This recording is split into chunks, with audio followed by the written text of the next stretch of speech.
Good morning. Today we are going to start discussion on a smart polymer which provides a response to a stimulus. It receives a stimulus and it gives some response. What kind of stimulus it may be? Those stimuli might be. So, it might be pH, acidity or alkalinity of a medium, temperature, pressure, electric field, radiation, etc. That means, a system is called smart if it can receive a signal from a stimulus and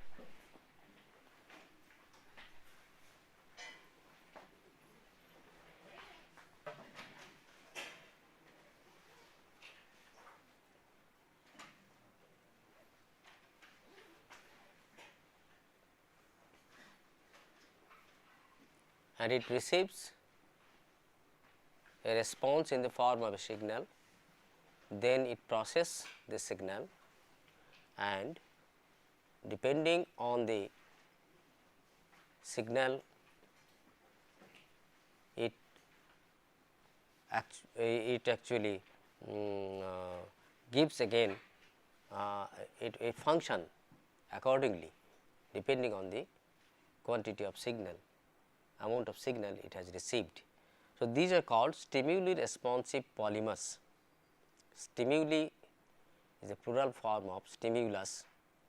So, stimuli responsive polymers and gels, if the polymers are used in the form of 3-dimensional network which can be hydrophilic, which can show hydrophilic, hydrophobic transition, phase transition with change in temperature, then those gels can find some suitable applications. So, stimuli responsive polymers and gels, and we can call these polymers as smart polymers.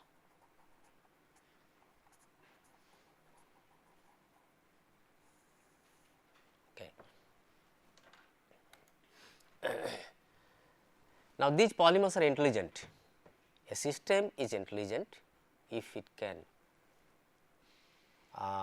recognize a signal and give a response to that signal. We can call it an intelligent system. So, these polymers can act as intelligent. I will give you the example little later. And these polymers find extensive use today in biomedical application. They have structures and functions of new intelligent materials which can be changed by external stimuli. Stimuli responsive polymers change their structure and properties under external signals. From this you understand they have certain specific structure, specific configuration in the molecule which is changed after receipt of the signal and then it functions accordingly. These polymers as intelligent materials which can respond to stimuli can be applied to drug delivery systems, DDSS, drug delivery systems and biomedical engineering systems.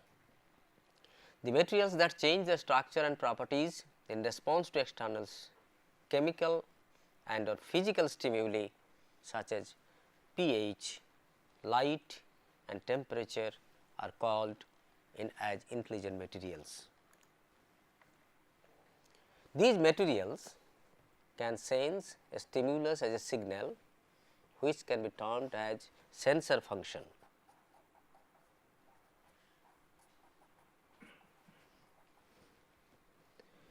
If it can sense a stimulus, say change in temperature or change in pH, okay, etc., then we can call it has got some sensing function or sensor function.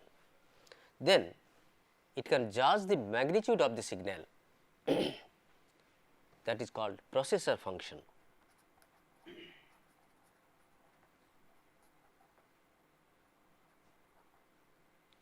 So, sensor function, processor function which can judge the magnitude of the signal, and their functions in direct response accordingly. After recognizing the signal, it can start functioning, start changing its structure, and means either it can show some physical or chemical changes after receipt of that signal, that is called effector function.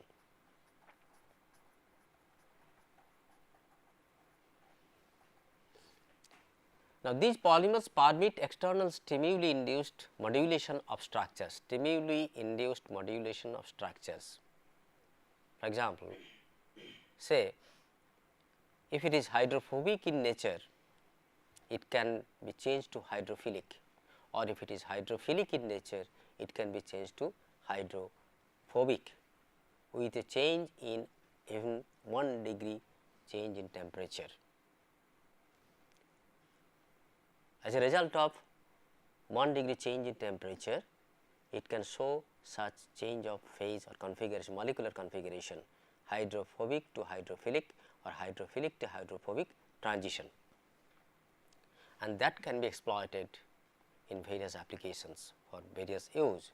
And since such changes occurs in a very small range of signal, it can be said on off switching device type of thing. Either it can switch on the system or it can switch off the system.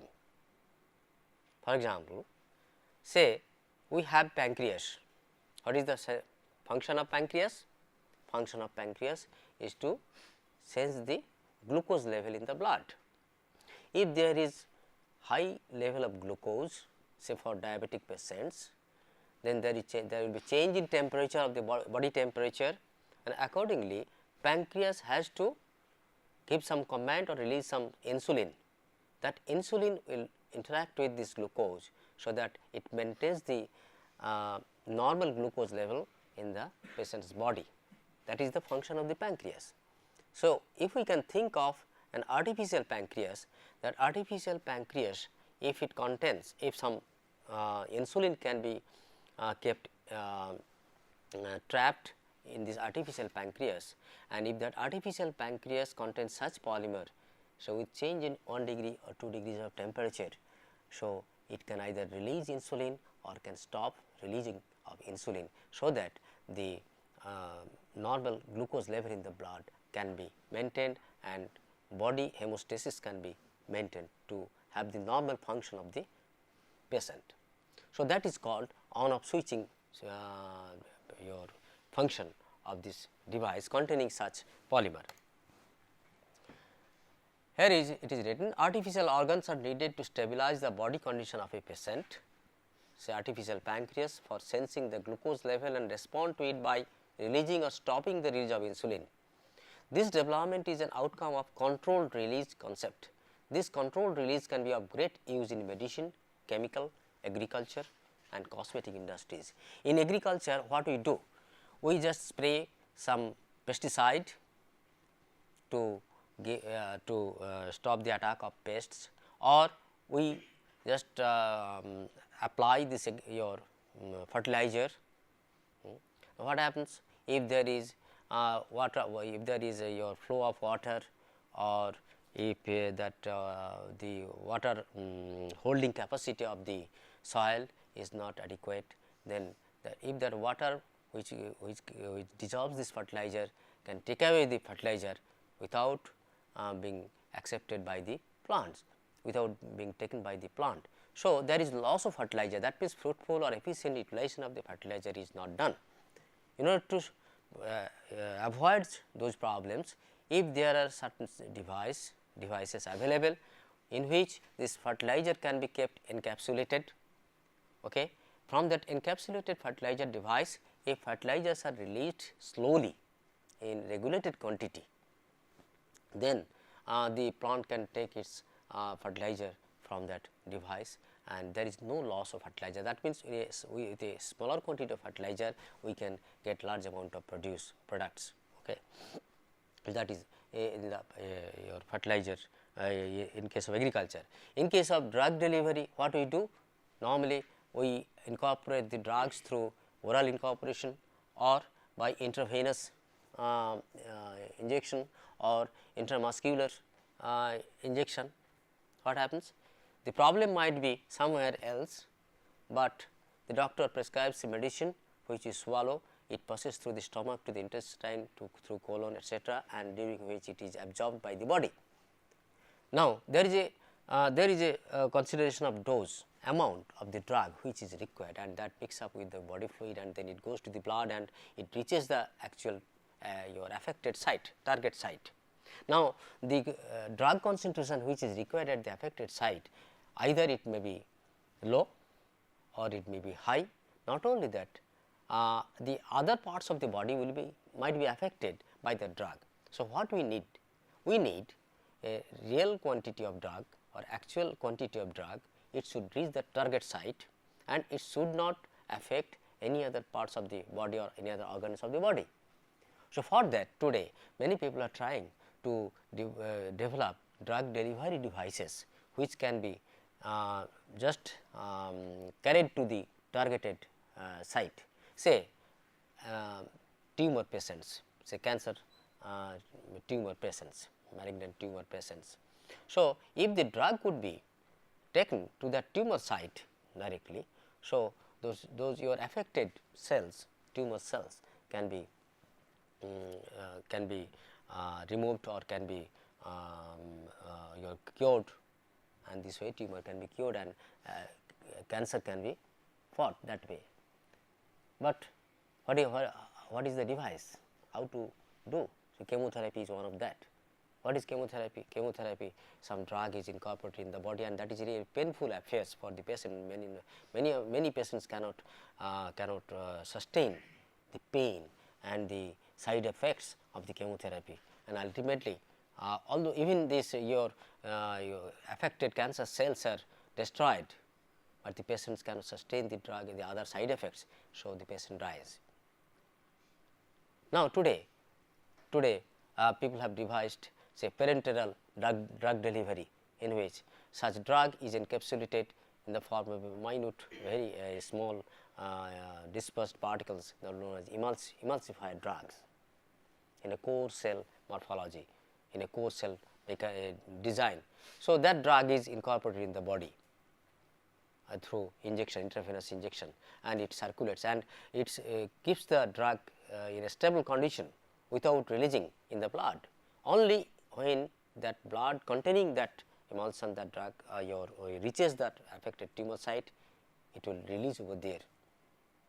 So, these are under research and people are developing, and it is being tried in animals. So, that is called controlled drug delivery. So, it should release the drug in real therapeutic level, therapeutic dose, not below, not above. That is called controlled drug delivery, targeted drug delivery, site specific drug delivery. You understand? Now, for that we need such smart system. I tell you one example, if possible I will cover that also later on. There is a system say biodegradable polymer, in which some drug can be encapsulated. After that, that biodegradable polymer can be covered with a conducting polymer. Okay. So, that forms like a tube, nanotube, conducting polymer nanotube. The inside of the conducting polymer nanotube contains a biodegradable polymer which contains this drug. What is normally done? After drug loading into the biodegradable polymer, that conducting polymer is synthesized on that biodegradable polymer fiber. After that, the conducting polymer forms a coating over that biodegradable polymer fiber. Then the inside biodegradable polymer is degraded, leaving behind the drug within the conducting polymer nanotube. Okay. Now, that conducting polymer nanotube can respond to some electric field, positive potential or negative potential. So, after incorporation in the body, if from outside, if some potential is applied, positive voltage or negative voltage is applied, what happens? That nanotube, that your contacting polymer nanotube will either squeeze or reduce in diameter or expand in diameter. So, if it reduces its diameter, then the drag inside the nanotube will come out, drag reduce will be done. That is again a smart system. So, likewise here we can think of some polymer which can respond to some your temperature stimulus, heat stimulus, so that the change in temperature can change its conformation or configuration, by which either it can shrink or it can expand. Okay. That we are going to show you. Look at this polymer molecule. Molecule is not very complex. You see, you know this formula of this polymer.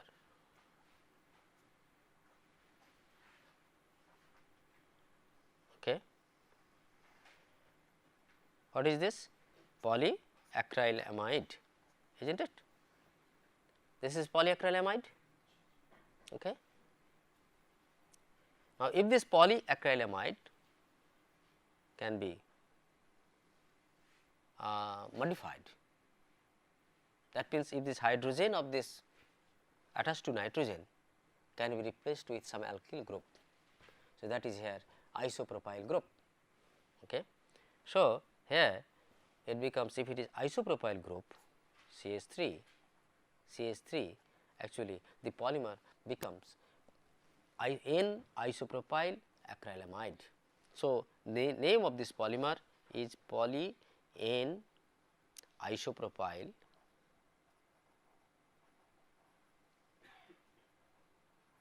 acrylamide. If you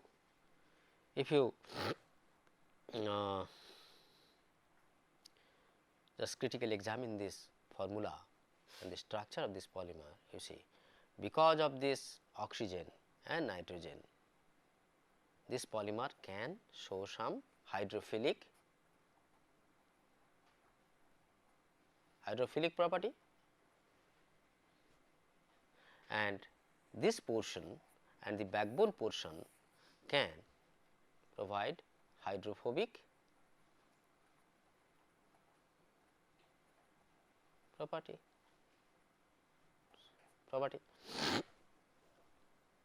Okay. So, it has been found that this polymer shows this polymer is water soluble.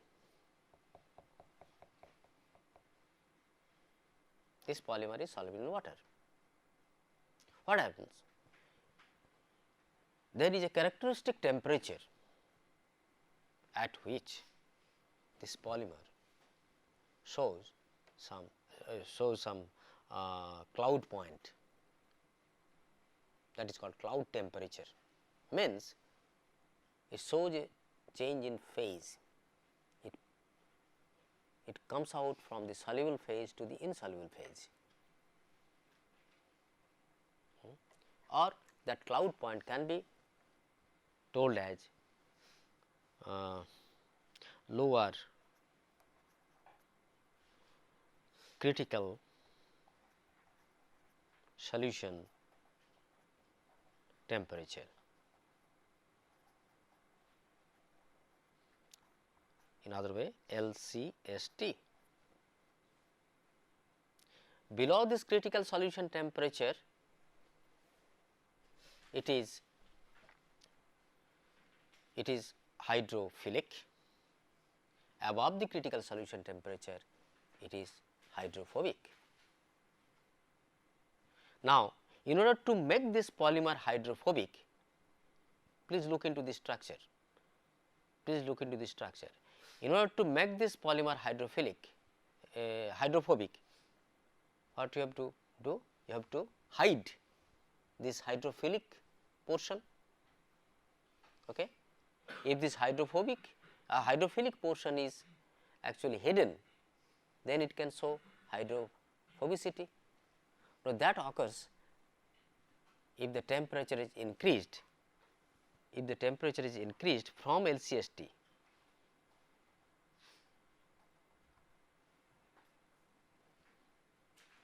become hydrophobic.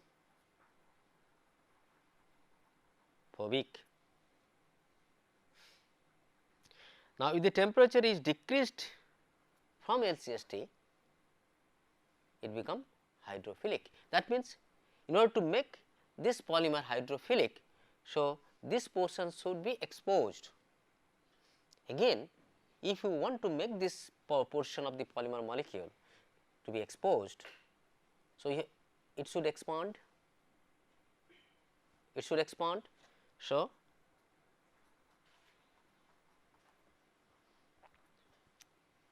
So, it shows expansion, it shows shrinking.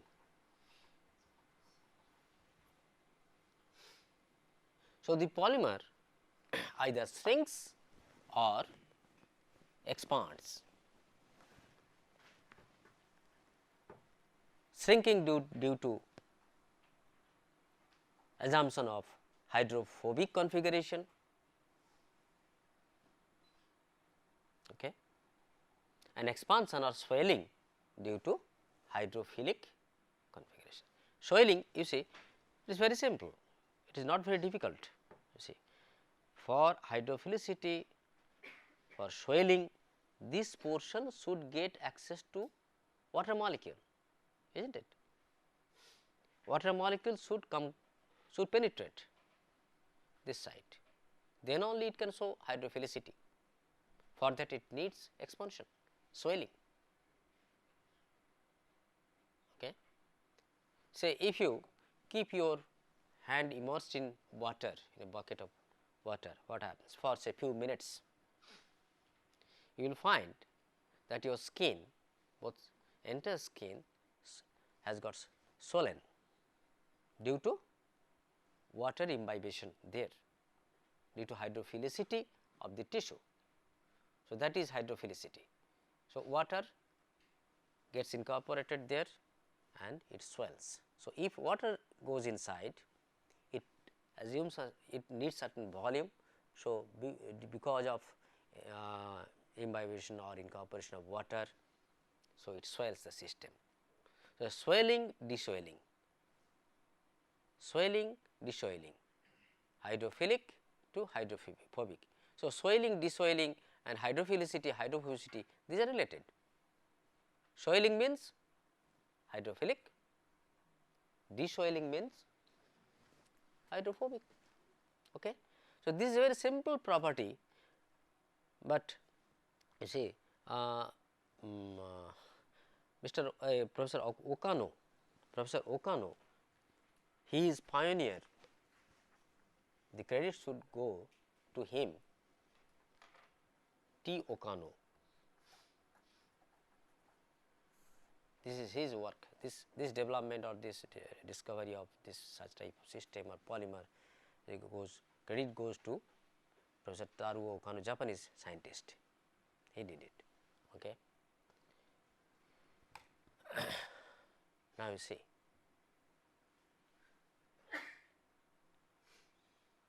poly N isopropyl acryl amide having a carboxyl group at one end. Now, you see, here I showed CH2 CH CO N H and I should actually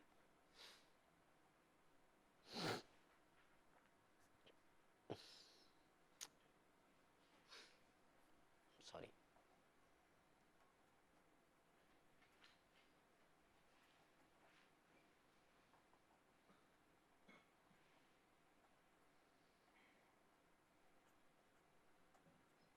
Okay. So, this is the polymer. Now, if this polymer could be attached onto a surface at one side like this, there are n units. Now, there could be some functional groups. In the previous slide you see, these are the functional groups: carboxyl, amino, hydroxyl, reactive functional group. That could be attached here, say you write as X is the functional group. Now, these functional groups the presence of these functional groups are required onto attachment to a surface. Suppose for cell culture containers, tissue culture dish. Normally we use polystyrene tissue culture dish, tissue culture plate. Now, if that polystyrene tissue culture plate surface is modified or covered with a thin layer of this polymer, then there is huge advantage of tissue culture and harvesting. We can get better confluence of cell growth and then excellent cell recovery and cell harvesting. Otherwise, normal way of cell harvesting is to treat with some enzyme, say trypsin.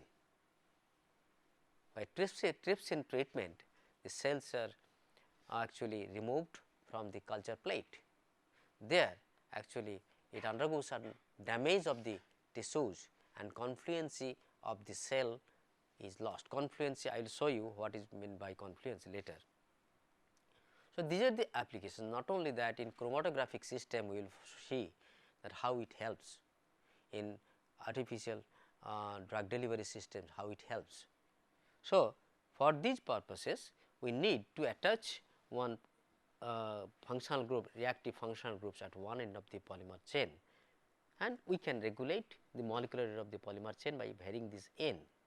Not only that, we can control this hydrophilicity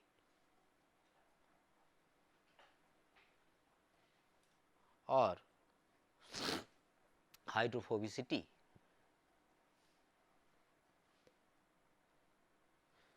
For this polymer, you can tailor its LCST to be say 32 degrees Celsius, 25 degrees Celsius, 22 degrees Celsius, 20 degrees Celsius or even 15 degrees Celsius. These are possible. How? That means at what temperature it shows this transition from hydrophobic to hydrophilic or vice versa. That depends on the frequency of this group. That means, if you make a copolymer of this monomer with another monomer, say butyl methacrylate or ethyl methacrylate, certain percentage of butyl methacrylate monomer is polymerized with N isopropyl acrylamide monomer, or certain percentage of ethyl methacrylate is copolymerized with this N isopropyl acrylamide. So, by controlling that copolymer composition, we can have a variation in LCST like this as we require, because it is not always possible that in all cases, in all devices, in all applications we find that only one transition temperature it will show this transition. No, it is not necessary, it is not possible also, it is not required also. So, we have to see what temperature we need, what is the value of LCST requirement, LCST value, or that is, or what is the value of cloud point for that particular application. Thinking that, knowing that, we can synthesize, we can go for proper suitable synthesis for this kind of polymer preparation.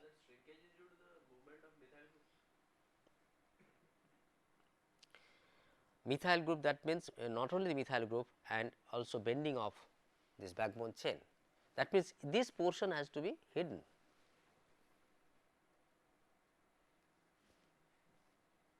To hide this portion, to make it, to convert it from hydrophilic to hydrophobic, this portion should be hidden. So, this is not always possible with this isopropyl group. There is contribution from this backbone chain also. So, one could take other backbone, but why this backbone has been taken?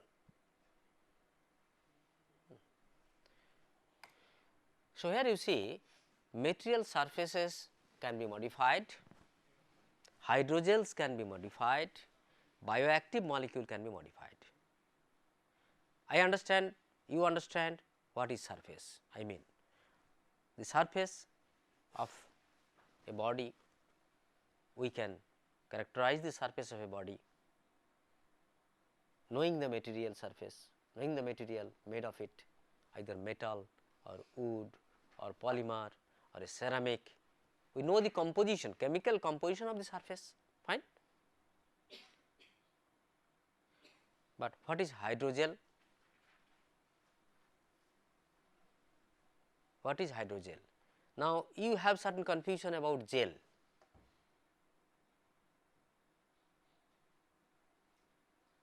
Okay. You put some solute in water in a solvent, if there is homogeneous mixing, if the free energy of mixing is negative, we find we can call is an ideal solution, is not it? That means, in ideal solution there is interaction between the solute and the solvent.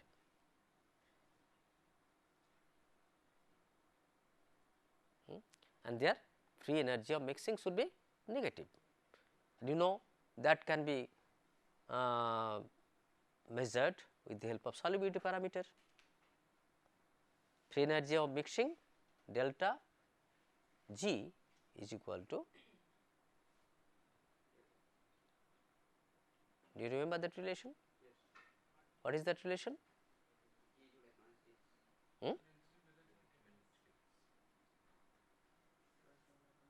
Related to solubility parameter.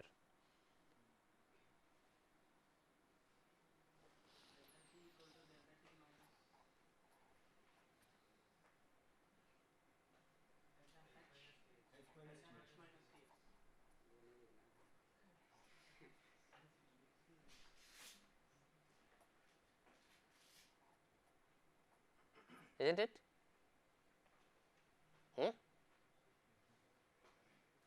This is the solubility parameter of the two components.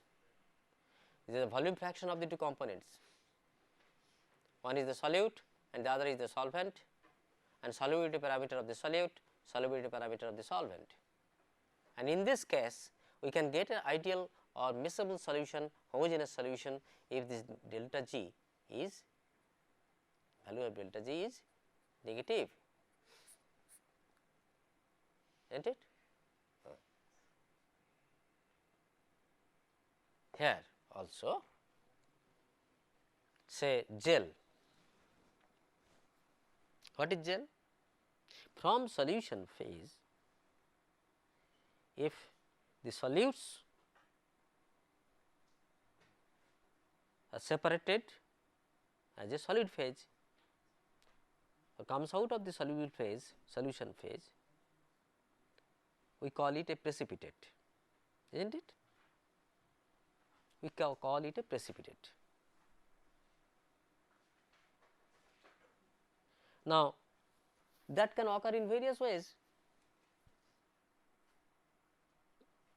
You change the temperature, there can be a change in phase, is not it? You can find a solution at certain temperature that can reject some quantity of the solute if you decrease the temperature, or that can accommodate some more quantity of solute if you increase the temperature. So, there is a temperature at which it has a characteristic solubility. That's why that from that point of view we can get the concept of solubility or definition of solubility. When we express the solubility value of a solute, we always mention the temperature, at what temperature this is the solubility. These are the things. Now, another thing can happen, that if the two solute entities units can be linked, then the size of the solute is changed, is not it? Am I right? You have started with some solute which has got some definite volume, So, units of those solute are having some definite volumes.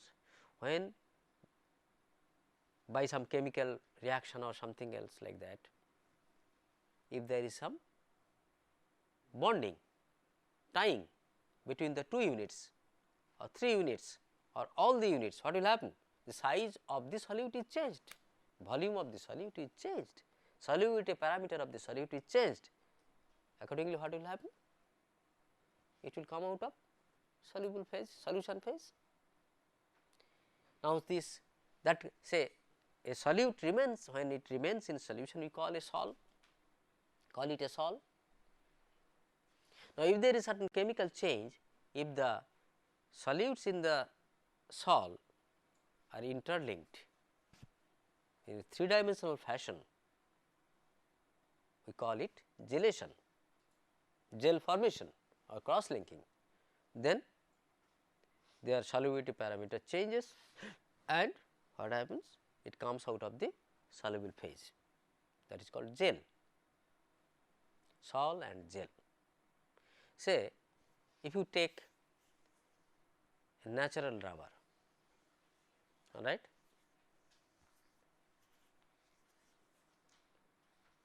natural rubber, then you mix with little amount of carbon black, intimately you try to intimately mix it, that means try to disperse these carbon particles in that natural rubber molecules. What will happen?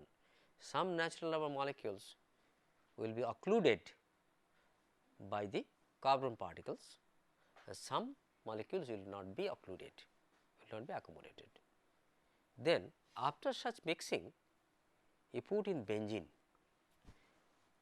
and benzene has been found to be a very good solvent for natural rubber. So, the natural rubber molecules which are not been occluded by carbon particles, those will go into solution. That means, sol part goes into solvent and the other part which are occluded, that means are tied with the carbon black, that will not go into solution. So, there will be 2 parts, sol part and gel part. This is one thing. Another thing, instead of putting mixing with carbon black, you mix with sulfur or other cross linking agent, small quantity, very small quantity, heat it. So, there will be some intermolecular linkage between natural rubber molecules through sulfur, and some molecules will not be linked. So, the molecules which are not linked through sulfur, that will go into solution in benzene, and the other portion will not go into solution, that is called gel. So, those 2 parts you can separate, just do the simple filtration using a filter paper. So, gel part will be separated from the sol part, that is called gel. Similarly, if you take the example of polyvinyl alcohol, you know polyvinyl alcohol, what is the formula of polyvinyl alcohol? How many persons can write? Raise your hands, raise your hands. Polyvinyl alcohol, this side is very weak. Polyvinyl alcohol, you, Praditya, polyvinyl alcohol, could you hear me? Why you are not responding? Could you write polyvinyl alcohol? But why you are not responding? Either you can write or not. How do I understand that you can write? Sarda, polyvinyl alcohol. My goodness.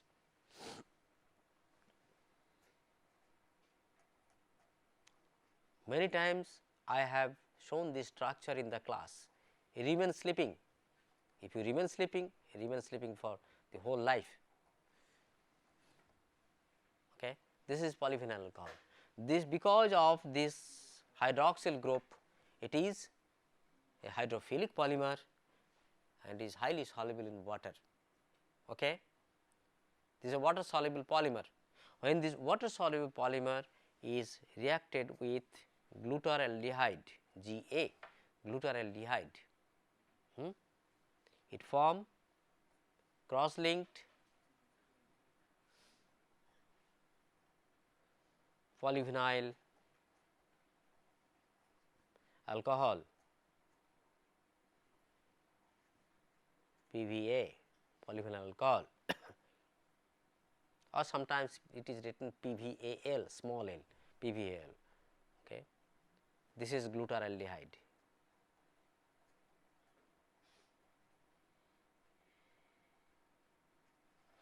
This cross-linked polyvinyl alcohol means it can have configuration like this. Okay. In 3 dimension, I have shown in 2 dimension, in 3 dimension it will have a 3-dimensional network of polymers interlinked through these bonds. Glutaralaldehyde is present in these intermolecular bonds. This is a PVA gel, all right, PVA gel. This is a gel. It will not go into solution, but it will swell. Means why? Now, the segments, the length of the segment between the interlinkages, that depends, that actually controls this extent of swelling. That means, this volume, this space called free space available for accommodation of water molecules. Now, if there are few more bonds, total quantity of water accommodation will be further restricted. So, extent of swelling will be less. So, more swelling means light cross link is there, less swelling means you have more cross links. That means, you can say in terms of cross link density. So, there is gel. So, the controlling the cross link density of gels, we can control the swelling, deswelling characteristics of a gel. Now, here you see the surface, here you see one surface represented by this portion, this surface is modified or surface is coated with such N-isopropyl acrylamide polymer. Okay. Now, two cases are shown over here, one case, this case. Now, when the temperature is increased, if the system temperature is increased, you see there is shrinkage of the molecules which are attached to the surface. When the temperature is decreased, the molecules, this shrinkage is obtained and it is expanded and it shows say swelling behavior. So, this is called hydrophilic, because this occurs by virtue of the hydrophilic nature of the polymer, and this occurs by virtue of this hydrophobic nature of the polymer. So, here we see this is equilibrium situation or transition from hydrophobic to hydrophilic and hydrophilic to hydrophobic due to change in temperature. So, it is sensitive to change in temperature. So, we can say this as thermoresponsive. It respond to change in temperature. So, we call it thermoresponsive. Now, the same thing has been extended to hydrogels. You see, this is hydrogel. You see, these lines are polymer represented by polymer. These are polymers. So, like this, these are polymers represented by polymers, where the linear molecules are interlinked through these bonds. Now, onto their surfaces, smaller these lengths of these thermoresponsive polymers are linked, modified. So, this gel has become thermoresponsive. That means, with change in temperature, it can either swell or shrink. Now, you think if some drug molecules could be incorporated inside this space, then as a result of change in temperature, either it can squeeze or it can swell. So, by this swelling and deswelling phenomena, it can release drug. Concept is very good. Now, you have to regulate how to release the drug, at what temperature it should release the drug. Okay. But following this concept, that depends on the skill of your hand, how can you how you have made this hydrogel and drug incorporation, drug loading. Today such type of things are available commercially also. Then bioactive molecules. Now, these are bioactive molecules. Now, these bioactive molecules, these are very much sensitive to temperature and solvents, etc. So, when some process is done on bioactive molecules, there is every chance of denaturation of the molecules. Say in protein synthesis, in protein preparation, in protein isolation, in protein purification, or albumin, or many bioactive molecules which are very active. Okay.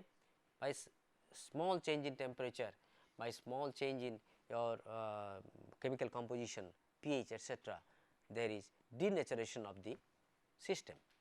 So, that should be prevented.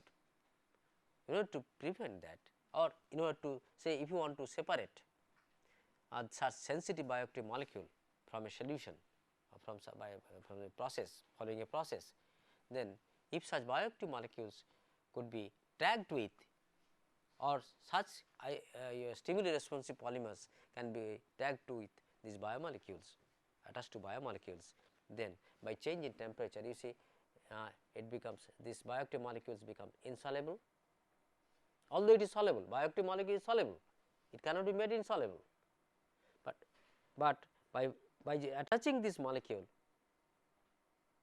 such temperature change in temperature can make this bioactive molecule insoluble, and you can easily separate it. Okay. So, these concepts are extended to modification of material surfaces, modification of hydrogels, modification of bioactive molecules.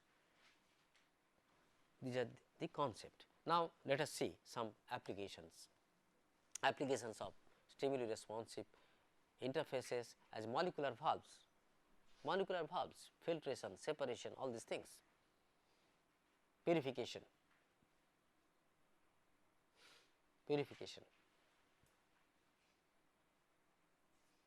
In the laboratory, you have used filter paper, you know filter paper.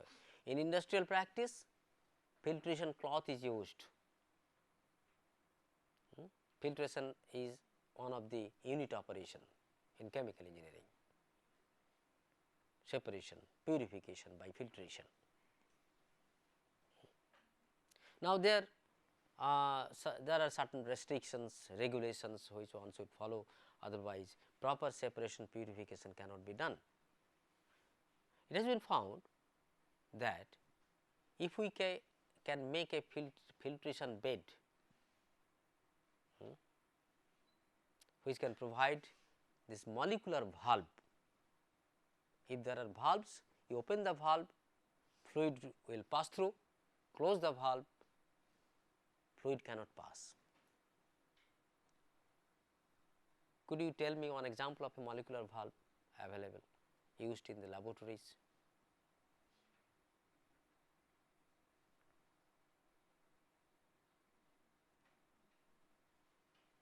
Have you not heard? Have you not read anywhere?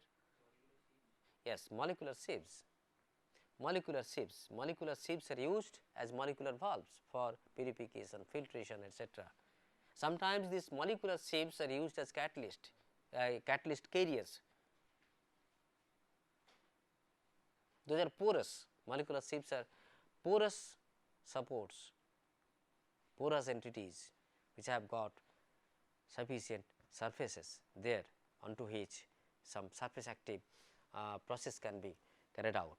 Anyway, such molecular valves can be prepared, can be developed by these thermoresponsive polymers. You think of a porous bead, porous bead. Now, those who have seen the chromatographic separation and purification column chromatography in the laboratory. Column chromatography, what is that? A big column is taken and that column is filled with a packing material, that means it has a packing stationary bed. Stationary bed is made of particles or bits that might be porous or non-porous, both. Their surfaces are active, all right. So, from one end of the column, if you put a mixture, then slowly it that mixture passes through the bed, and by virtue of the surface activity of the beads as well as the mobile phase, there will be partition of these solutes. In certain quantity remains in the mobile phase, certain quantity is temporarily bound with the active surface of the packing material. This is the principle. This way very sensitive things are separated, small quantity of material is separated, an important component is separated from unwanted things. And this is the way how to purify these drug molecules or any other active molecules. So, today we are consuming drugs, we are swallowing drugs that contains few milligrams of the actual active drug, that should be pure enough. Now, that drug is a chemical compound that is synthesized through chemical process. Once a drug is prepared through some chemical reaction involving some reactants, so the drug which you want to prepare can be the major component or the most important component. Along with this, some byproduct molecules are prepared are formed. So, you have to purify that drug, is not it? You have to purify that drug. For that purification, you have to apply stringent conditions or stringent processes, which is expensive too. So, that drug might contain few percentage of impurities, 2%, 3% impurity may be there. Now, that 2%, 3% impurity cannot be removed by common separation techniques. For that, you need to have your say this chromatographic separation, which can give you purest form of the drug, all right. So, this is the way. So, there the particular bead you have taken, if it is porous, what happens? Both the mobile phase, say solvent, will pass through those pores as well as the drug molecules or that component, active component can go through the pores of the bead or outside the pores of the bead. Say if the beads are particles are spherical in nature, so after packing what will happen? You just imagine a column packed with spherical balls. So, there will be some interspherical spaces, intersphere spaces, is not it? Those are free. Through those spaces, these solvent molecules and the solid molecules will pass, as well as those passes through the beads, the porous volume of the beads. That principle has been exploited in gel permeation chromatography, GPC, all right. Now, if those beads are modified with such polymers, what will happen? So, that can work like a valve, function like a valve with change in temperature. So, if the surface of such beads are modified with these polymers, that can open the mouth of the pores or close the mouth of the pores. That way, either it can allow the component to pass through the pores or it can stop the passage of the component through the pores. This is the principle. So, here when a stimuli responsive polymers are grafted onto porous membrane surface, the polymers act as molecular valves responding to the external physical and chemical stimuli and achieving controlled solution permeation. Examples are temperature responsive drug releasing nylon capsules on which these PIPAM chains are grafted. this system suppresses the release of sodium dinaphthalene sulfonic acid, which is a drug, above the cloud point of PIPM. Cloud point means that is LCST, local, your lower critical solution temperature. Cloud point means above such temperature it becomes cloudy, solid phase separates out. Below the temperature it becomes soluble, transparent. Above the temperature it becomes cloudy, below that temperature it is transparent, all right. So, at lower temperature ion formation is greatly enhanced due to hydration of PIPM. So, try to correlate and understand this concept. With the help of that concept, you see beyond above the cloud point it does not permeate, below the cloud point it permeates. So, above the cloud point it closes the valve, below the cloud point it opens the valve. PIPM grafted polyvinylidene fluoride, PVDF, polyvinylidene fluoride, again this is a smart polymer, porous membrane which controls filtration rate. PVDF is also piezoelectric in nature. Thank you.